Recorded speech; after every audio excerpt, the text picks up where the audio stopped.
Army chief general Asim Munir ने कहा है कि सऊदी वक्त का दौरा पाकिस्तान दोनों मालिक के गहरे बरादराना ताल्लुकात का आगाज है। आर्मी चीफ ने तवक्को जाहिर की है कि सऊदी दौरे से दोनों मालिक को फ़ायदा होगा।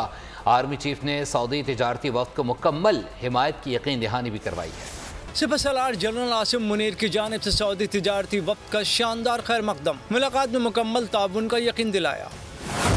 कहा कि दौरा पाकिस्तान दोनों मुल्कों के गहरे बरादराना ताल्लुकात का अक्कास है। आर्मी चीफ ने सऊदी अरब के वजीर बराए सरमायाकारी खालिद बिन अब्दुल अजीज अल फाले और उनके वक्त से इजहार ख्याल करते हुए तवक्को जाहिर की कि इस दौरे से दोनों ममालिक को फायदा होगा। आर्मी चीफ ने सऊदी तिजारती वक्त को मुकम्मल यकीन दहानी कराई। बामी दिलचस्पी के उमूर बिलखुसूस दोनों बरादर ममालिक के दरमियान मुख्तलिफ शोबों में ताउन के फ़रोग़ पर गौर किया गया। जनरल आसिम मुनीर ने कहा कि पाकिस्तानी अवाम सऊदी अरब के लिए इंतहाई मोहब्बत के जज्बात रखते हैं। इस मुलाकात में खादिमुल हरमैन शरीफैन शाह सलमान बिन अब्दुल अजीज और वली अहद की जानिब से पाकिस्तान के लिए मुसलसल हिमायत और आनत पर आर्मी चीफ का इजहार तशक्कुर किया गया।